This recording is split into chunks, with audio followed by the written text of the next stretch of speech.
Okay, so I've built a couple of Raspberry Pi units before, but recently I decided to focus. There we go. Buy one of the new 3B Plus units. I haven't had a chance to hook it up. I haven't put an SD card in it yet. All I'm doing thus far is just modifying the case. These cases are super cheap. They're literally a couple of quid on eBay. Same one as I've got in the front room with the 3 in it. I'm basically doing the same thing. All I'm doing is drilling a couple of holes there down by the RAM chip. I've got here we go. I've got 3 copper heat sinks coming though. So I've got a copper heatsink for the CPU, copper heatsink for the GPU, and then I've got another copper heatsink for the RAM. I don't really know if that's going to make any difference, but why not? This can be overclocked, so unlike the other one, I've also got just a tiny little 5-volt fan, which I had to modify slightly because it came with the little white combined jumper pins for you can run this from any 5-volt pin and a ground.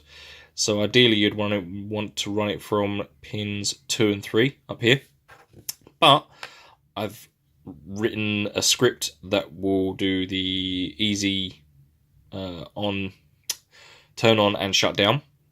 So because of that, I needed pin 3. So what I've done is I've split the cable, cut the little white jumper cable, the little white plastic jumper off, and then soldered, stripped back the wire, and then soldered on these little GPIO little clips that I've got on all of them. I've got loads of spare ones, so they're a nice, quite snug fit. I could have just wrapped it in tape, but I figured I'd solder it on and then put these little clips on because it's just a nicer, more it just looks nicer and there's less chance of it shorting out. So yeah, I've got the fan, and I'm going to sit the fan roughly here, kind of in between the two.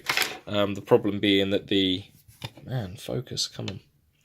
The problem being that little camera edge connector there is slightly taller and sticks out quite far, so it will sit on top of that. So what I've done then is I've basically the same way as I do all the others. I mask off and drill holes.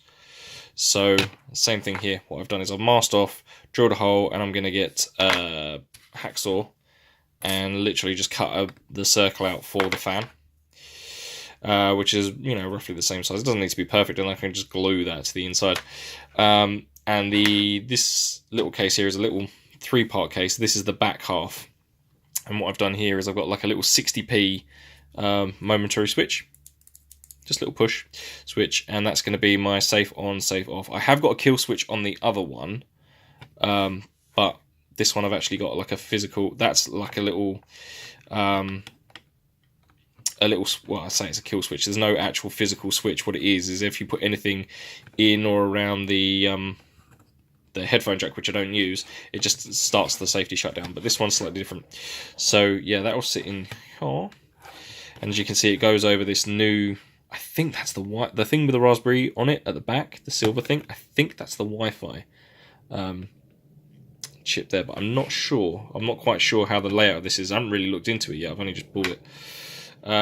So yeah, so we'll have that little chip on the back, and then when all is said and done, it will be on off on the back, and it's round the back. It'll be hidden, so you'll never see it. You sort of lean over and tap. Which I quite like. The only problem is it's a Chinese knockoff, so it's got little Jesus focus. No, there you go. It's got little cracks on the corners.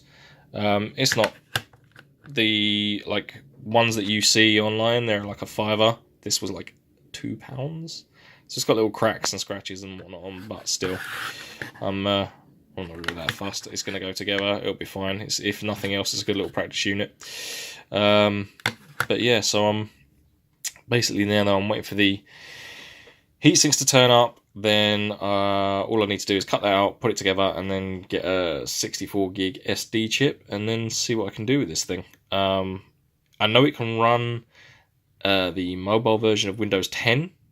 so I might start there, or just go straight for RetroPie, overclock it, and then see what I can get the N64 and Dreamcast stuff to do. Because that's a little bit wonky, so hopefully we'll get some better results out of that. But yeah, that's kind of where I am at the moment. Alright, peace.